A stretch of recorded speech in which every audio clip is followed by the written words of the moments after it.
I'm Fernando Cadea, reporting live from James Presley Stadium. This is one of two events that the Florida track team hosts this year, the other being the Tom Jones Invitational in late April.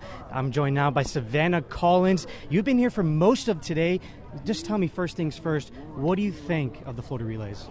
The thing that I really can't even describe to you, Fernando, is the energy here today. There are track and field athletes from all ages, all experiences. You have high schoolers, collegiate athletes. You even have Olympians that have gold medals here today. So you really can't match that. Now, current and former Gators have already competed today. How did they fare? That's right. Damian Daniels and Sean Ronnie, they both competed in the men's 200-meter dash. They really didn't have the best of times, but the former Gators, wow, they absolutely shined today. Claudia Francis and Robin Reynolds returned to Presley Stadium to compete in the women's 400-meter dash. Francis finished first with Reynolds right behind her. Francis is number 5 in the world, Reynolds 10th. Now in the men's 400-meter, Karen Clement, Najee Glass, and Calvin Smith all finished with top 25 times in the world. Well, I think it's safe to say that if you need to find Savannah Collins, she'll be right here in the Florida Relays for the next couple of days. That's right. This is my first Florida Relays. I don't want to miss out on any of this action. Well, thank you, Savannah. Now, the UF track and field team is not the only team to compete today. The men's tennis team is in Tuscaloosa to take on the Alabama Crimson Tide. This is just the beginning of the 2-week-long road trip for the Gators. They have 4 away SEC meets in 2 weeks. Alabama shouldn't be too hard to handle. Their record is just 1-6 in the SEC.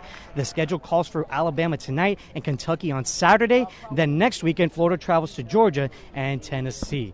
Florida softball team took on Bethune-Cookman last night. The Wildcats actually started off hot, but they couldn't contain the Florida Gators.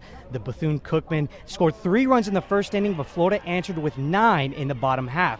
Both Jordan Roberts and Nicole DeWitt hit 3-run home runs in the inning. The Orange and Blue did not slow down in the second. 4 runs there, and then 1 more in the third and fourth innings. The Wildcats did get 4 runs in the inning, but it was clearly not enough. The game ended after 5, Florida winning 15-7. DeWitt and Roberts were responsible for more than half of the Gator runs. The Gators will head to Fayetteville this weekend to take on the Razorbacks. The Florida baseball team is coming off a hot win against Florida State on Tuesday. Now they shift their focus against the Missouri Tigers. The Gators have been batting better as of late, especially junior catcher Mike Rivera.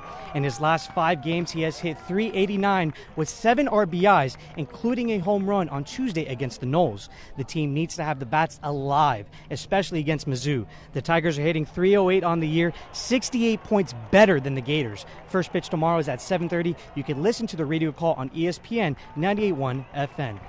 And finally, to the NBA, both Florida teams hit the hardwood last night. The Magic hosted the Thunder, and the Miami Heat traveled to Madison Square Garden to take on the Knicks.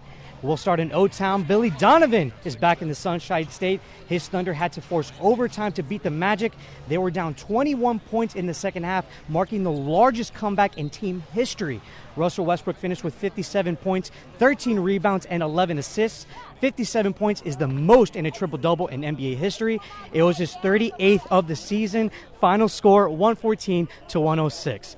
Now to New York City, Walt Frazier looking so fresh and so clean. The Knicks didn't look as hot on the floor. The Heat had control of this game from start to finish. 5 Miami players finished in double figures. Goran Dragic finished with 20 points. Final score, 105-88. The Heat now sit tied for 7th in the Eastern Conference with the Indiana Pacers. Back to you guys.